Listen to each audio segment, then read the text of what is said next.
Hey everyone, and welcome to Car Ray Rob. Ray. I'm Rob, and welcome back to our new podcast, Say Hello to My Little Film. Hey there, it'll be just a little while till Ray and Rob spit their spittle. Come on, check out of the hospital.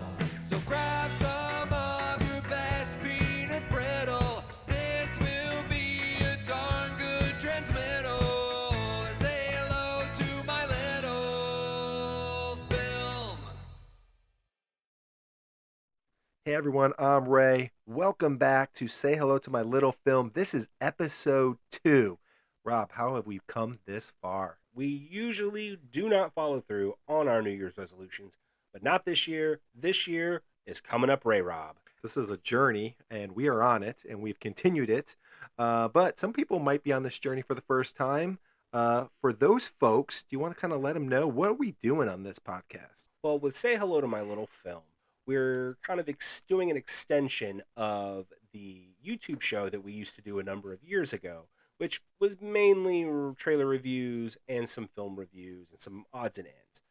But what we want to do now is do a fresh take on a retrospective review.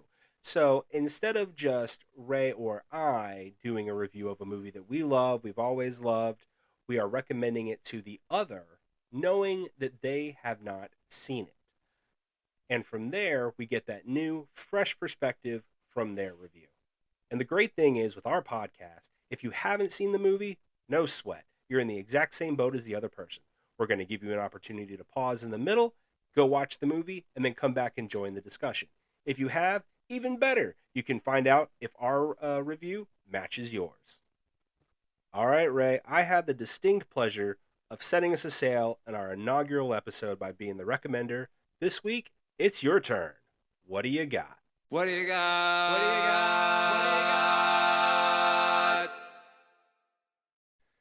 Yes, I am the recommender, and you have to do my bidding.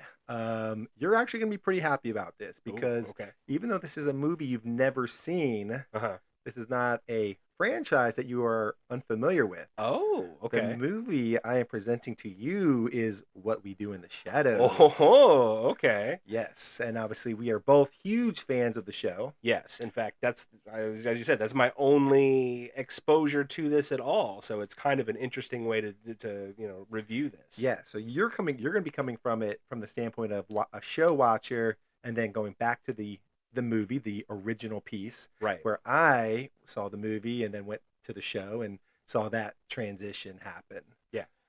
So for you guys out there, if you're not sure about What We Do in the Shadows, you're missing out. This is a fun mockumentary style movie about 3 vampires who are living together in Australia, somewhere not here. They are not local. Yeah, but it's just the day in the life.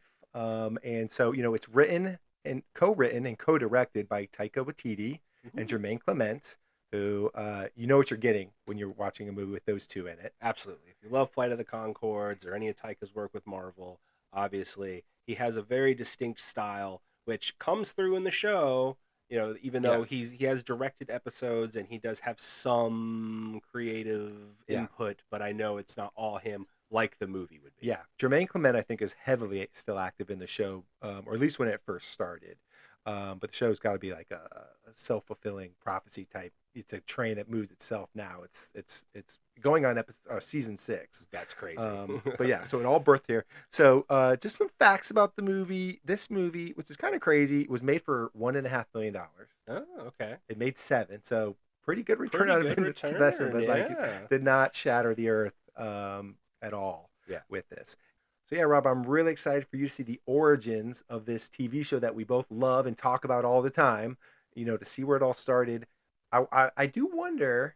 I'm going to ask myself, are you going to like this movie? I'm the recommender. Am I recommending something to you that I think you're going to like?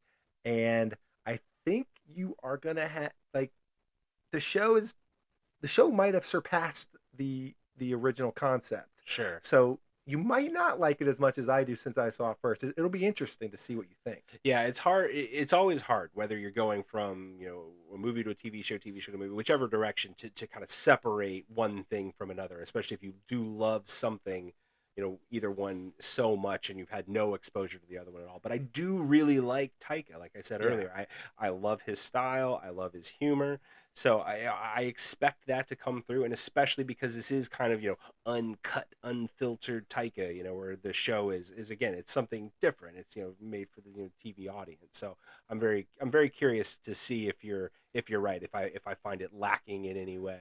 Yeah, they definitely do some fun things that you're going to recognize that the show kind of like picked up on and did. Mhm. Definitely do some things different that go in some different areas that the show's never gone into. But I think you're going to have a blast. I do think you're going to like it though, for sure. None of the actors from the show are in it, right?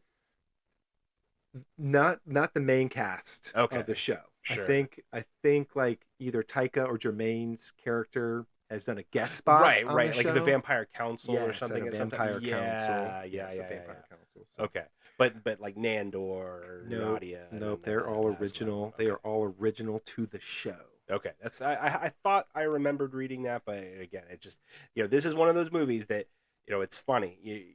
You always think, oh, how did I not watch this? There's Yeah. really not. There's nothing about this that would make me not have watched it. It's just one of those things that movies that fall through the cracks. We all have them. We all have those blind spots. So I'm very much looking forward to clearing up this blind spot. All right, so we're going to go watch What We Do in the Shadows. If you haven't seen it, we recommend you pausing the podcast, go watch the film. When you're done, come back and listen to our review.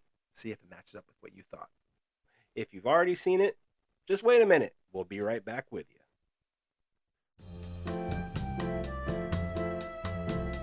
Ray and Rob are currently watching the film.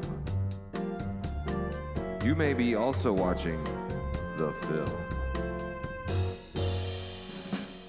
If you're not, then you're listening to me say that Ray and Rob are watching the film. They'll be right back when they're done watching the film.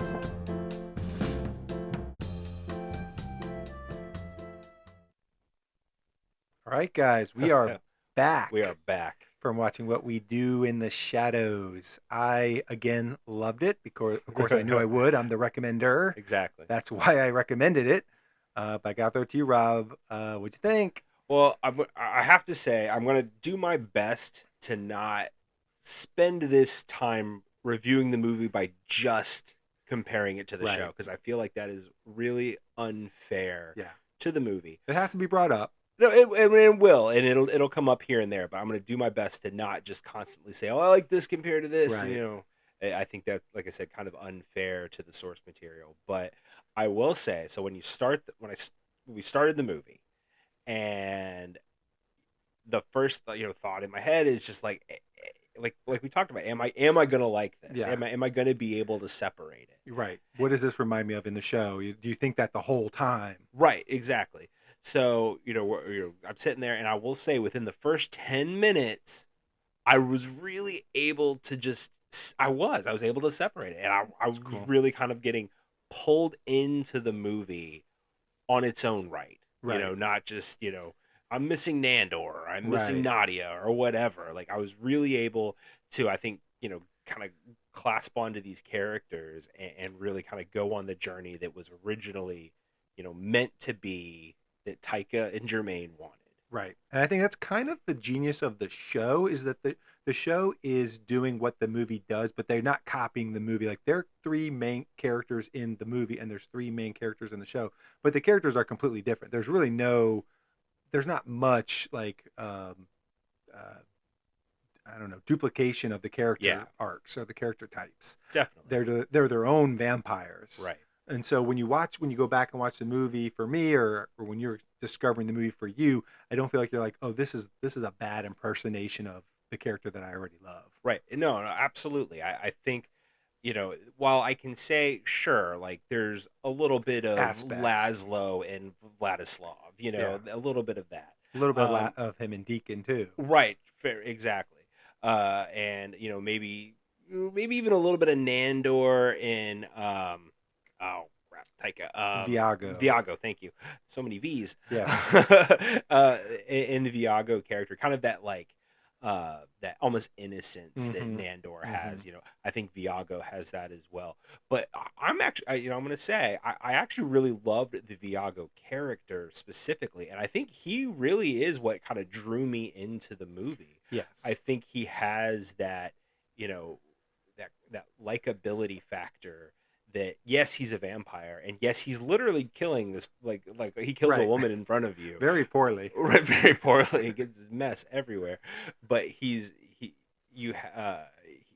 such a kind of like, I guess a genuine Yeah. character. There's a genuineness to him, and I'll use the word altruism. He's killing somebody. It's really not a proper word, but He does it in the best possible way, though. He tries to make sure Right. they have a good time. Right. You know? He does. He wants to make sure that it's a proper date before death. Right. But yeah, no, I think the Viago character I will credit as being the first thing that really kind of was allowed me to separate from the movie and the show and really drew me into this. Yeah.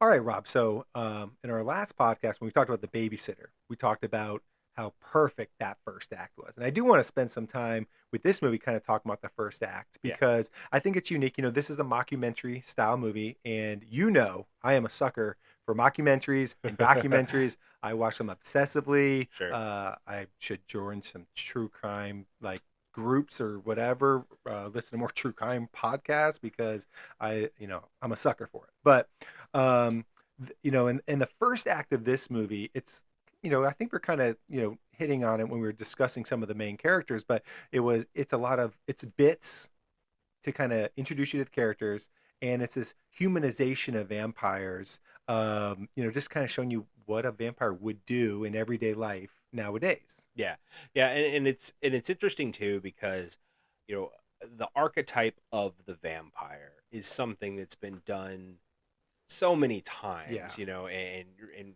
a lot of it repeats the same story, the same ground over and over again. I mean, we've seen it since the dawn of film, Mhm. which they obviously referenced a little bit with Peter, Right. clearly being the Nosferatu Right, reference, type Max vampire. Schreck. Like I thought that was genius. I thought that was great.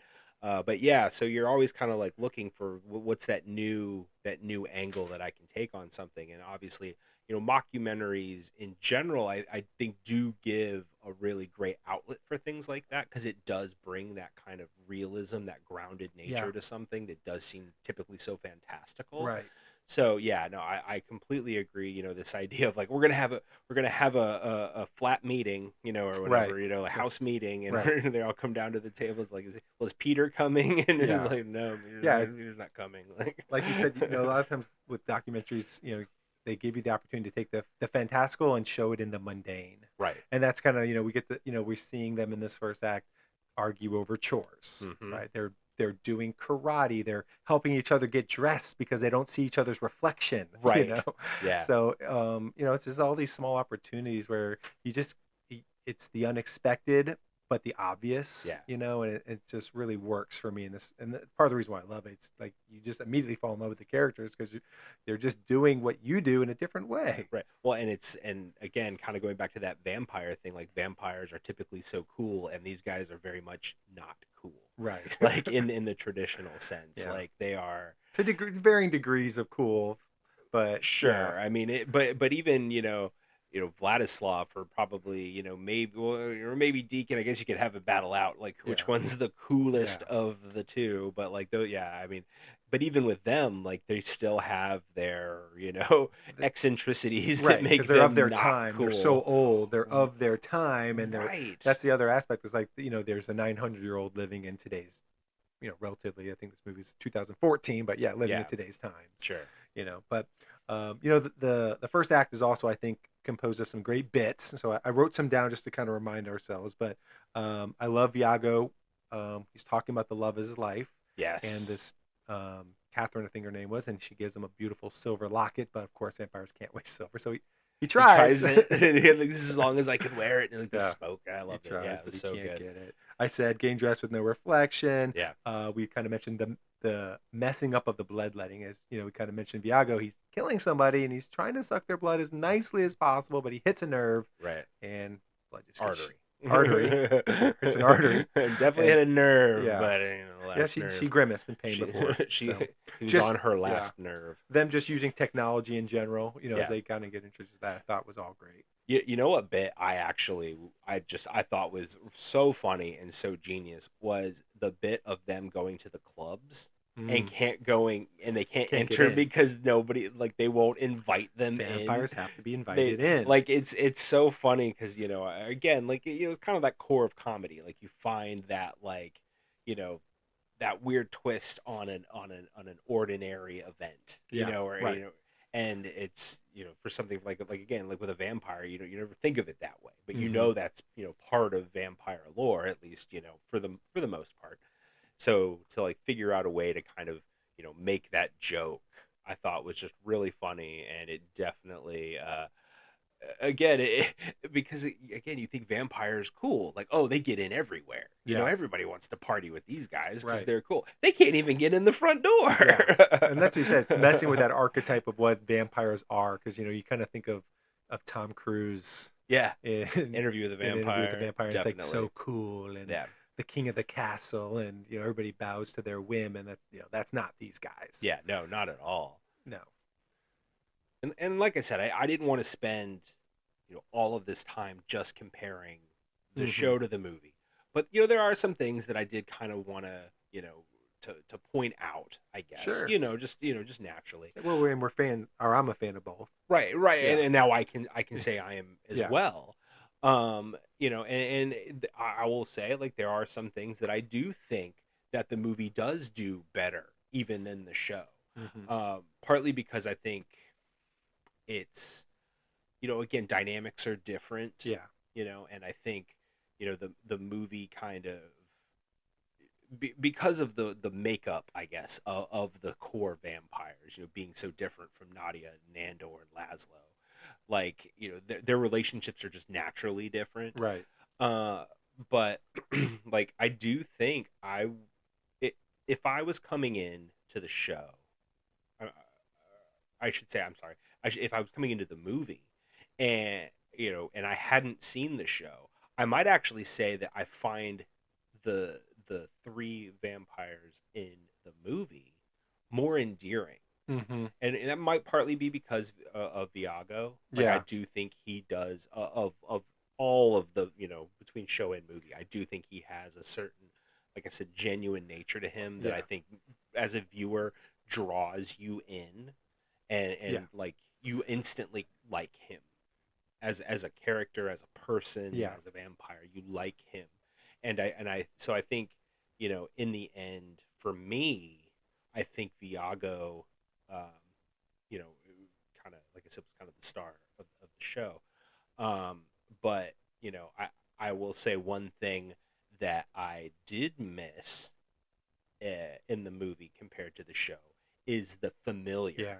That was something I wanted to talk about, because it's interesting is the first time you watch this movie, I think the familiar character is fine. It's this character wants she's a punchline, she's a joke. Yeah. She just does their chores, and she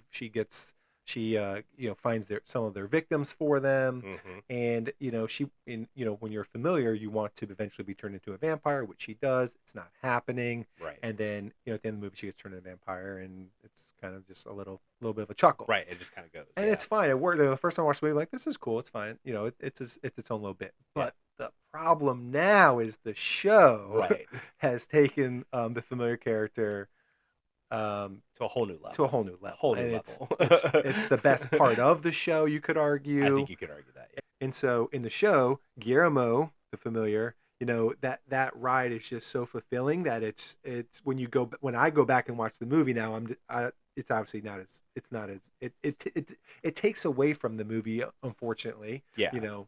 It's kind of a hindsight thing, but like I said, I just try to think of it more as a compliment to the show than a detractor to the movie. Yeah, no, and I think that's a good way to look at it, because the character of Guillermo is just so lovable. Yeah. I mean, and like you said, the depth of it, and that does come with time. And that is kind of flipping it back to what I was talking about earlier about the advantages and disadvantages of both. With the show, especially when you're dealing with the seasons that they've number of seasons that they've dealt with, you have a lot of time to Right. develop, characters, and the journey that Guillermo has been on, not just for himself, but in connection with Nandor, Mm-hmm. has built that relationship up Right. to a point where you love that relationship. So Jackie, right? Yeah. That was the familiar in the movie. She, yeah, I wouldn't say I felt like she had any kind of real relationship Mm-mm. with anybody, really. No. Any one Yeah. of them, really. Yeah. You know what I mean? Deacon's Like her Deacon's her specific right. master, but she's using him and he's using her, and it's just Yeah, it's fine. Like you said, it's fine for what it is Right. in the movie, but when you're comparing it to this other thing, I could see, Taika or Jermaine, being proud of being able to kind of take that angle and expand so much on it yeah, in the show. yeah. She certainly Um, did. yeah. So, but and again, not to detract from her performance, the actress who Right. played Jackie in the movie, because she was good. You really kind of felt for her Mhm. at those times, when Yeah. she that frustration. Just But like then, you do for Guillermo. I mean, that's right, shared yeah, between show and movie. and then when she's turned and like her conversation with the husband, Yeah. is great, but it's funny, we talk about her being turned, there, one thing I did notice kind of, throughout the movie is the tidbits that they took from the show, I'm sorry, the movie, to make episodes of the Mm. show, like how many of those, incidents, that in the movie that they took and made an entire episode out of, like Peter's fate, Right. it's very much like the Count or the Baron. I'm sorry, the Baron, and like there was obviously Just going clubbing that's a thing in the show, right, that they've carried over. exactly, and obviously the tension of Guillermo being turned, Right. and then what we've seen in this most recent season, Yeah, and then I guess their turns were in similar ways, right, both not by the person that was supposed to do it, but it means something different in the show than apparently it does in the movie. yeah, and I'll say one thing that I'm glad they kept between both is the theme song. Oh yes, I love this theme song. If you haven't heard it, just go to YouTube and just type in "What We Do in the Shadows" theme song. It's great. And it's just so fitting of the show Yeah, no, or of the content. I guess both, the movie. yeah, Yes. yeah, really both. I mean, and I think it's more long form here, but and then they kept the credit style the same, obviously, Yeah. which is cool. Kind of them through the ages and Yeah. all of that. I think that goes a long way to setting up the characters and their histories and all that, their Mhm. collective histories, and the goofy photos that they've taken, which don't make sense because they're vampires. They Right. shouldn't have any reflection. They have photos, but we'll let that one go. Yeah. Um, Plot hole. plot hole, but it's fine. It's fine. Yeah. We love the joke, so we'll go with it. But yeah, like all the different,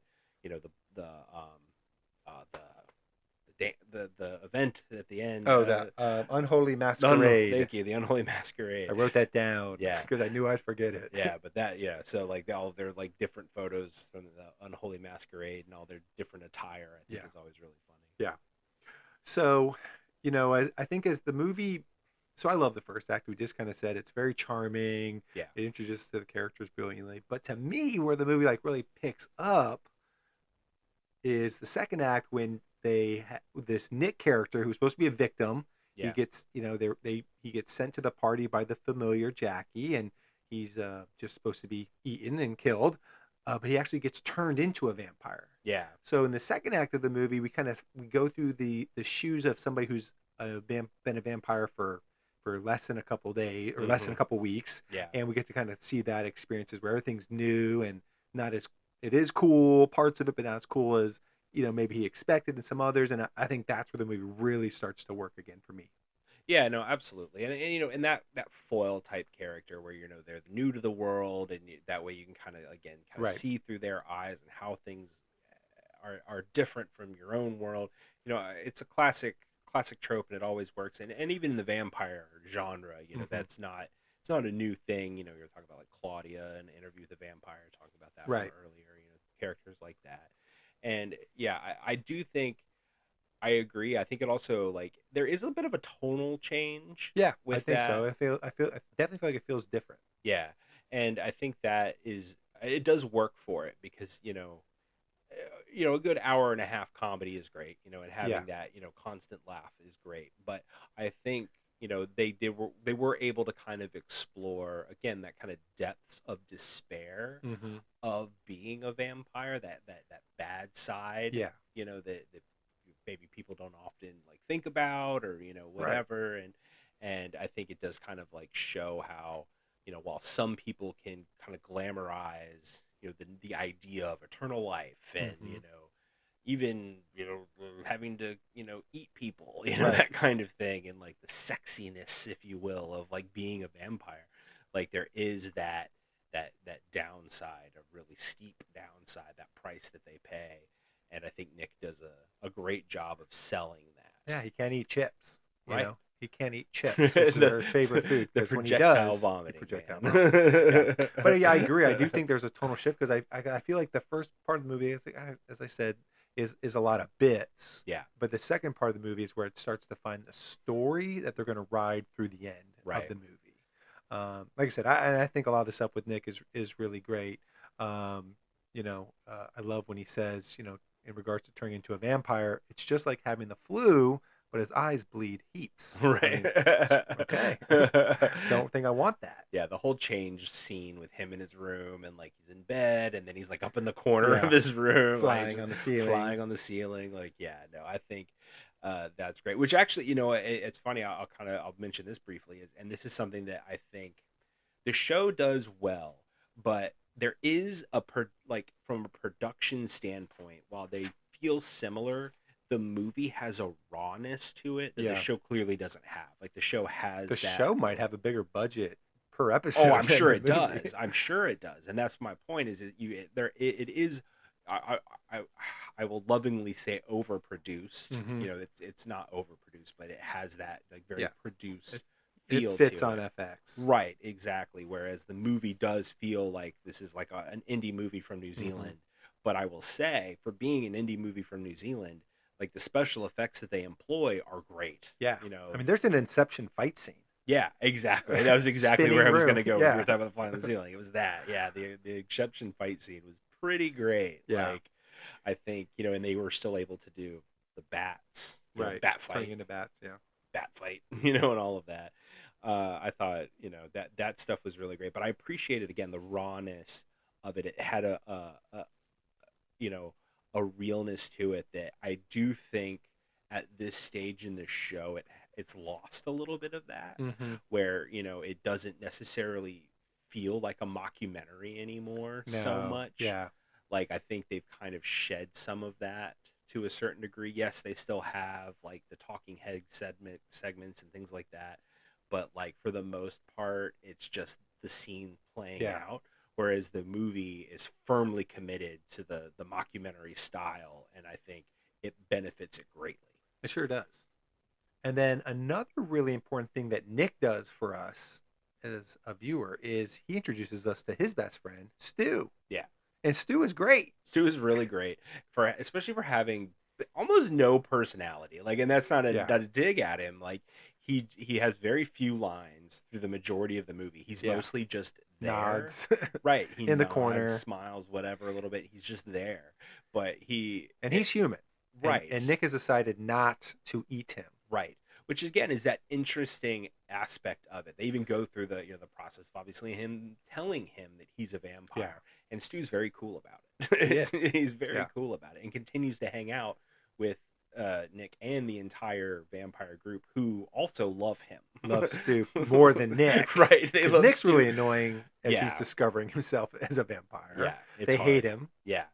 Goes through that whole emotion to have the trial or whatever, basically. They banish him. They banish him. But not Stu. Stu can stay. Right. Stu can stay. And they don't. This is, again, I'll go back to the show one more time. They don't have a character like this in the show, where it's a human character that knows they're vampires. They are friends with some humans in the show, but Correct. they assume that the vampires in the show are also human. But Right. Yeah. They they glamour them whenever Yeah. they figure out that Right. they see something they shouldn't see or whatever. Yeah. But no. Stu learns relatively quickly that they are vampires, and he's cool with it. Yeah. Yeah. No, I think the Stu character brings a very interesting perspective to the movie, because I think one thing that both the movie and the show are about, and I think I might go out on a limb and say the movie actually does better, is this idea of the quest for community. Yeah. I think, in the show, they're very preoccupied with finding acceptance within the vampire world, Mhm. whether it's through business venture or status, whether trying to get on the vampire council Right. or that kind of thing. Whereas the show is really just how do we survive in this place that we're in. And it even gets to that point when they do go to the unholy masquerade, and it's like they're kind of forced to choose, Yeah. and save Stu or be a part of this vampire community. And I feel like ultimately in the end they don't feel like they really are a part of them. Right. I think that's something that I think is very powerful. Yeah, there's this isolation I think that they live with, and in the movie they're very much, they're friends with each other. Right. Where in the show they're not, like they almost like live together by circumstance. Right. Where it looks like in the movie the guys live together by choice, and Mhm. when they do have to try to save Stu at the end because Stu is a human in this unholy masquerade and humans were not allowed, so everybody wants to kill him. They don't really think about it. It's not a choice that the characters like have to fight with. They're like, yeah, we got to get Stu out of here. Yeah. You know, Yeah, and no, it's more endearingness for those characters. I agree completely, and I think it goes to show like that core group is really like it's tight knit. That's the community, but then they expand it. So because one thing that we didn't mention haven't mentioned yet, Mhm. are something that they did also touch on in the show, but again I think did better in the movie, is the werewolves. Because Who are not swearwolves. right, we're not swearwolves. We're werewolves. When I saw Rise Darby walk up and kind of be this alpha male Yeah. werewolf, I about died. I about fell out of my chair because, my God, do I love Rise Darby. Yes. How can you not? How can you not? And the fact that to see him in that role was just incredible, because that is not how I think of him. No. But he does a great job with it. He's hilarious, and again, they're not in it much. No. But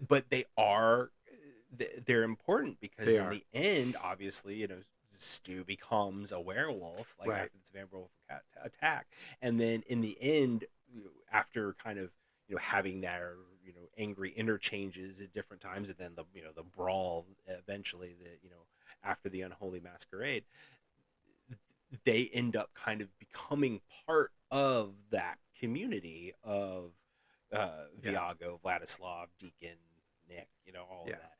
And I think it just kind of goes to show like that idea of acceptance outside of your comfort zone. Mhm. And I think that's again something that makes this movie and even the show, like I said, I think they do it to a degree, kind of like what you were talking about, where like humans are kind of on the periphery, Yeah. and then they make their way in sometimes, but they're still very much controlled. Right. And the werewolves, they don't go anywhere near like the depth I feel like that they do in the No. movie and the show. But I think it's really great, and I was really glad in the end to kind of see an ending. Right. Yeah, I think Uh, mockumentaries can struggle with endings because it's so much like a day in the life, Yeah. and sometimes I hate those movies because it's like, not enough happens in a day to keep it really interesting, and then how do you end it? And this movie finds a way to end some characters. Like, we kind of mentioned how everybody hates Nick, Right. especially the Deacon character. And by the end of the movie, because of Stu's death, because Stu was attacked by the werewolf, so that's how he was turned into a werewolf. But originally they thought Stu was dead. Right. After they saved him from the unholy masquerade, they brought him out of the pot and into the fire, near some werewolves who were changing. But through Stu's death, Deacon and Nick are able to find some common ground, and they kind of build the beginnings of their friendship. Yeah. And then I think in a way Stu has an arc-ish because he is this mild-mannered, high-in-the-corner guy, and he turns into a werewolf. Right. Viago finds love. He gets the Yes. he gets the nerve to go find Catherine after 90 years. And he doesn't care what people Yeah. There's a huge age gap. She looks like she's 100. He looks like he's 30, but in actuality he's 400. So He's he's the robbing one the rocking the cradle. cradle. He's robbing the cradle, but he doesn't care what people think. Right. So Vlad's, he kind of, comes to grip with the beast. Right. Yeah. So they all kind of finish up in their own way, which is great. And Vlad, though, I do have to say, because I'm a big quotes guy, and so are you, Rob. We spend when we hang out most of the time, all we do is talk in movie quotes. It's our own code. This movie has some none that really break our vernacular, our everyday. Yeah. None that I've really thrown at you. But one of the ones that was immediately one of my favorites was from Vlad when he said, I have to do my dark bidding on the internet. What are you bidding on? Bidding on a table. Like, dark bidding it's something that they talk about in vampires all the time, but they actually meant like eBay bidding on a table. Right. Well, again, it's just that like introducing into modern society and that those things. It just I think they were able to take so much of that and make really, really funny moments. Yeah. I mean, explaining why vampires like virgin blood. Right. Imagine if you had a sandwich. Just really appreciate it. Nobody's. You gotta bleep that out. You would just enjoy that sandwich more if you knew nobody it. It's so good. It's so good. That's a great line. Yeah. All right, Rob, and one last thing that you might not know that we know, and we've talked intensively about this show and the movie, but there's a spin-off to the movie. It's the two cop characters. Oh. It's called Wellington Paranormal. Okay. It's great. Is it okay? It's about cops living in this world where paranormal stuff happens, and how do they clean it up? How do they discover it? And it's the same two cops from the movie. Their names are Minot and O'Leary, and they're great. They are really great. That's hilarious because they are really great in the movie. I really like, again, for only kind of having like a couple of scenes, like, it's great when side characters are memorable like that. Yeah. So the cop characters for sure. Yeah, it works. I think they've had a couple seasons, maybe 3, very short seasons, but 6-episode type things, but really good. But so I'm gonna that's another recommendation I'm throwing at you. Find time to get to the show. But this part of our show, you have to now tell us officially how much you liked this movie. And, I recommended it to you. Would you recommend it to other people now?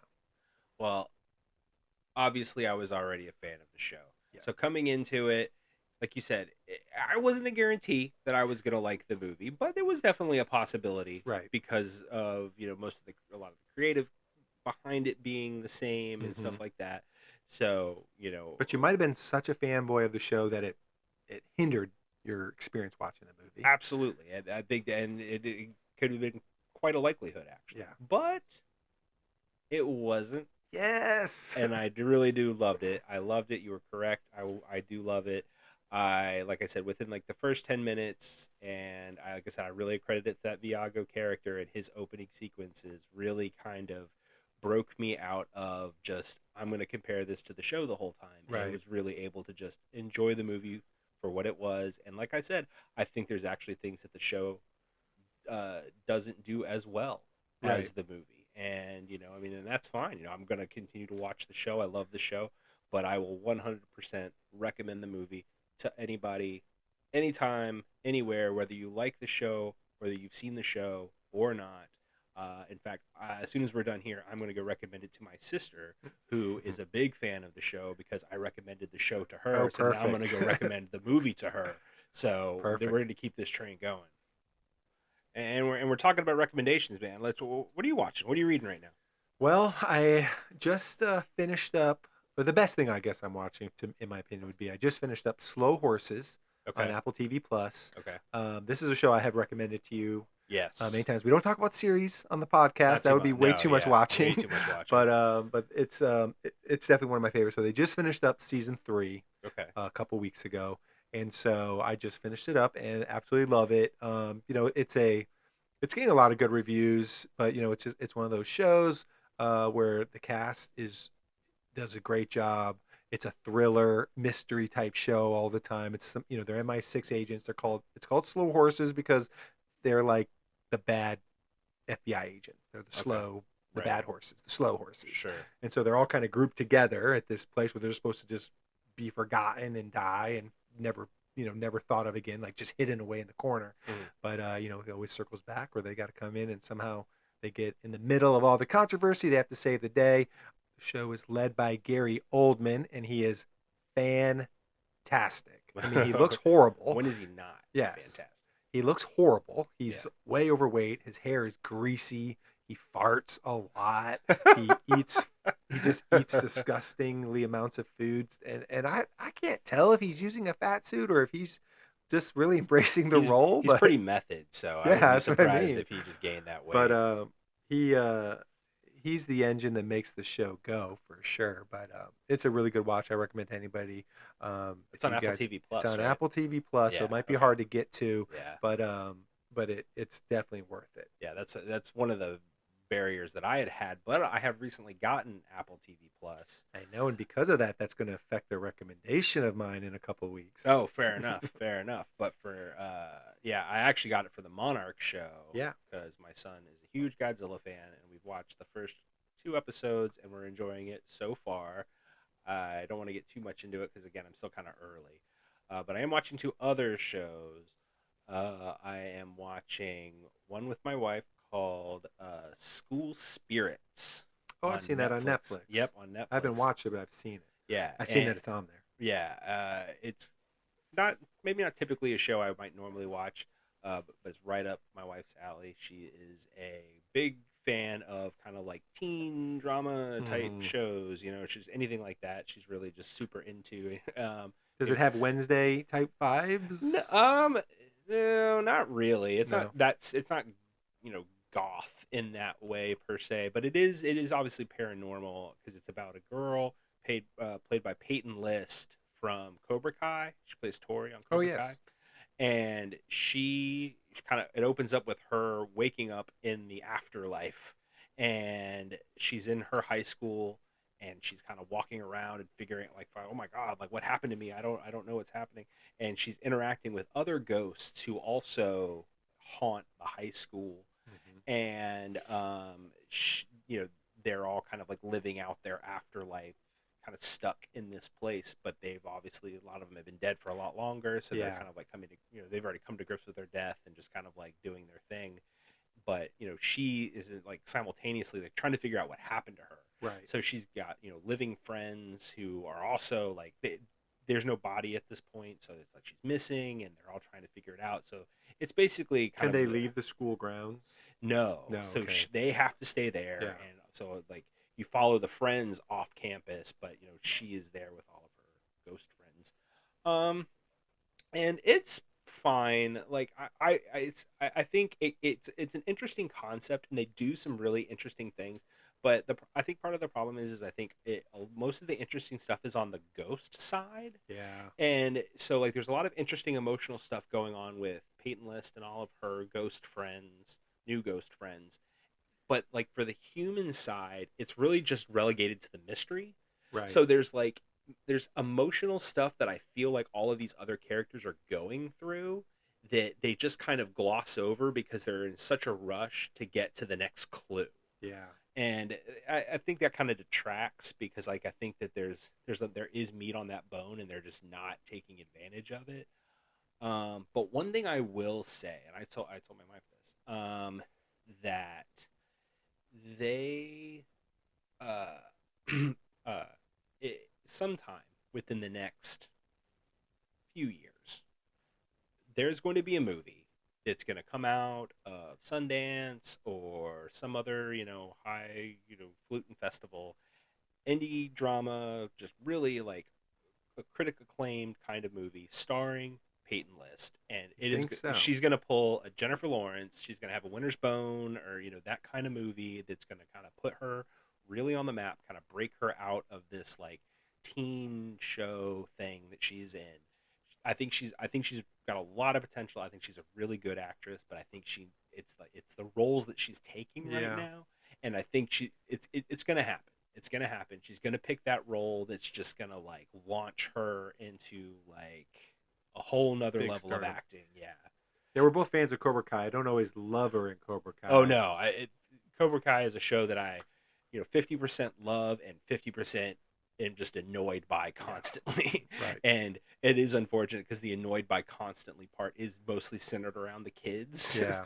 So like I think so again it's unfortunate because I think that there's talent there. Yeah, we liked him in the early seasons, and then it's just got it's kind of meandered and gotten weird, but I stand by my prediction that there will come a day sometime soon where Peyton List will be way much more respected than she is now because I think she is a great talent that will just needs to find that role.